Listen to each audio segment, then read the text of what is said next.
Hello, welcome back. I'm often asked what to invest, and this will be what I'm sharing today. It is three strategy focusing on three very different secular trend and situation to position the portfolio well. Each strategy will have two investing idea each. Before we continue, a quick reminder. Now, let's dive into the first strategy. Strategy 1. Riding on secular tech trend. Right, tech is part of our life. We are using more and will use more. Kids are exposed to tech at a younger age. There will be new products and services and will use more. There have been several major tech trends: PC, internet, mobile, and now AI. Tech will continue to improve and disrupt at a faster pace. The criteria for the selection of the investing idea: they are proven to be competitive and relevant. They have been consistent in delivering growth and improving their service offering. They have been resilient, overcoming many challenges well. So let's dive into the two ideas that I believe will continue to capture the tech upside. The first idea is Microsoft. Many have been using their product for a long time: Microsoft Windows, Microsoft Office, Outlook, OneNote, and Xbox. They also have Azure, their cloud business. We will be using less of Microsoft. There will be more competition, but no alternative are threatening them. They have been acquiring to stay competitive. And with all this, they just keep growing. Next is Alphabet. Again, it is another company that we use many of their services every day: Google Search, Google Chrome, Android, Gmail, Google Drive, and YouTube that you are watching this video from. We just keep using their product. They become our habits and lifestyle. Their grip on us remains strong, and they just have been growing. Looking at their 5-year performance, Microsoft grew 227%, Alphabet 144%. Investors can also invest in US tech ETF, and their performance has been very good, way better than S&P Index and Nasdaq Composite over the same period. Let's go to the second strategy: building resiliency with defensive sector. Here we are looking at companies providing basic and essential products and services. They are stable and predictable. They are less sensitive to economic cycle. Because they are essential to what we need, they can enjoy long-term growth potential with the growth of the economy and population. Similar to the first strategy, the selection for the investing idea is the same: proven, consistent, and resilient. The first idea is Sheng. It is a consistent grower, growing in revenue, profit, and free cash flow steadily with a spike during COVID. Over the years, their moat has been strengthening. See how their margin has been growing. Gross margin from 22 to 29%, operating margin from 6 to 12% over the last 11 years. One of the most consistent growth companies listed in Singapore. Why Sheng? They remain very focused on their supermarket business, proved to be a very consistent grower. They are generating good free cash flow and have a strong cash position. The management is cautious and responsible. Shareholders are in good hands. They are doing better than its competitor, FairPrice and DFI. The second idea is Parkway Life REITs, with Singapore hospitals and nursing homes in Japan. They have been growing very well in their assets, which provide an increasing stream of gross revenue. They have been borrowing to fund their acquisition. They manage the acquisition with debt financing so well that there have been no equity fundraising. The number of units remains relatively unchanged throughout, a rare performance. DPU has been growing very well throughout the years. The track record speaks well of their high quality. The REITs and the manager have proven themselves over several challenging situations, such as the 2008 financial crisis, 2011 Japan earthquake, COVID, the weakening of yen, and the rising interest rate.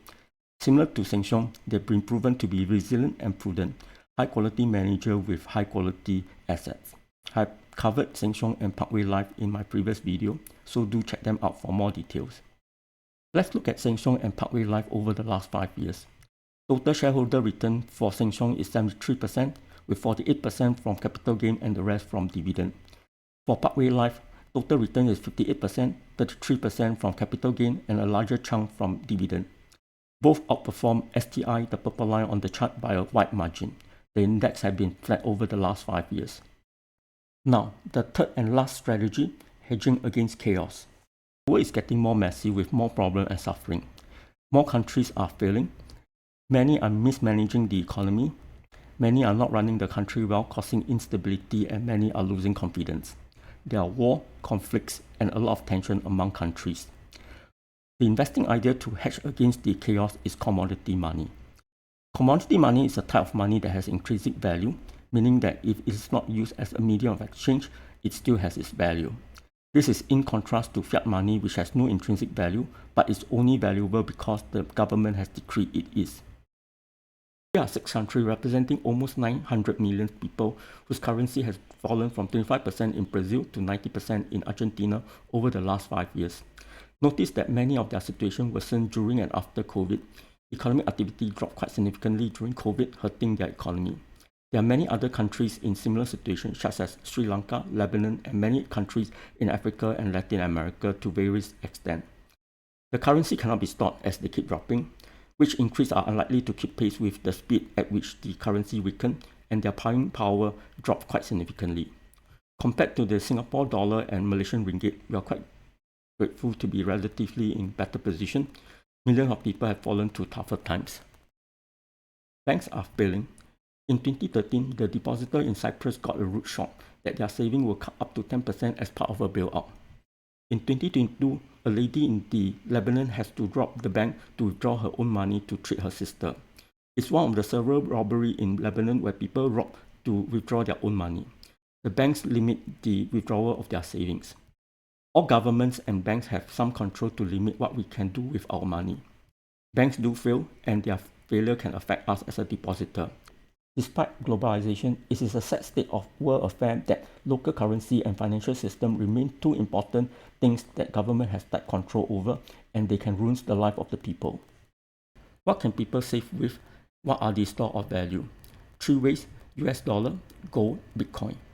One measure of stock of value is the stock to flow ratio.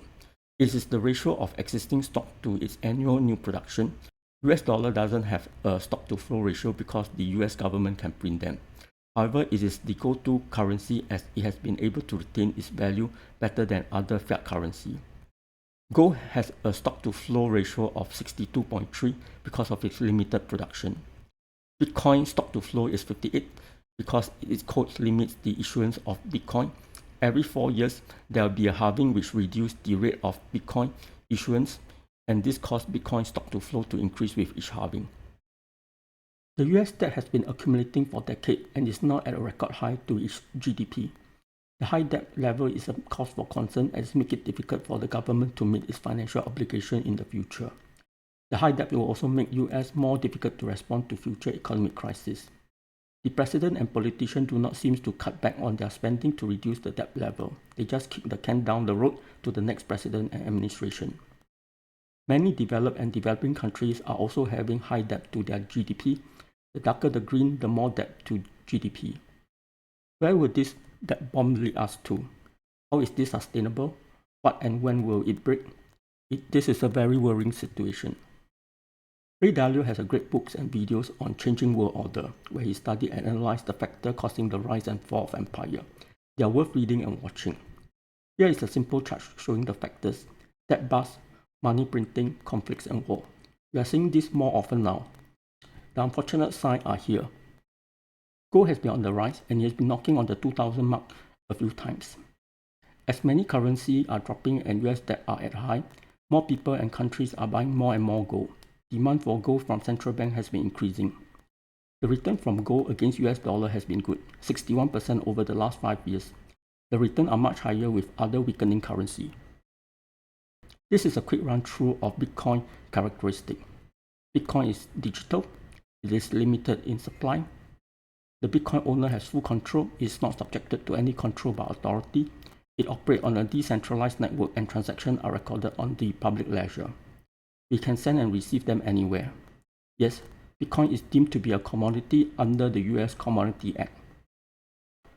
This is my Bitcoin thesis and some applied to gold. Interest in Bitcoin is high. ETF allow easy access to Bitcoin as many do not want to invest using crypto exchanges. Also, Bitcoin ETF approval will signal regulatory acceptance and legitimacy of Bitcoin as an asset class. More institutional investors will invest, which will further validate the status. The next halving is less than 6 months away and we are seeing growing interest in Bitcoin and crypto. They tend to rally during halving. For the long-term thesis, where will that bomb lead us to? As currency continues to weaken, Affected people are trusting them less and less. They have to protect their wealth and get on with their life. Countries are also taking steps to use other currency. BRICS, which consists of several other major countries such as China, India, and Brazil, are thinking of having their own currency. BRICS is also getting more members and they are trading in currency other than the USD. Bitcoin halving occurs about every 4 years. It will reduce the supply of new Bitcoin and the stock-to-flow ratio will only get higher. Bitcoin has been very volatile and speculative at times. However, it has been resilient. It has not gone away like many pump and dump high investment. We may have our own developed country bias. It's worthwhile to study how people cope with failing currencies and banking system. Let me summarize. The 3 investing strategies aim to position the portfolio well as a whole. There are 3 very different strategies to ride on growth, build resiliency, and hedge against a more chaotic world. How you invest depends on your conviction, outlook, and comfort level. You will have different weightage among the 3 strategies, choose different investment, and have your own preferred entry prices. I do believe in the 3 strategies. I'm more into strategy 1 and 3. I hope you find it useful. Do share your thoughts and questions. That's all for today. Thank you for watching. If you find this video useful, do give it a thumbs up and subscribe to the channel for more insightful content. Thank you.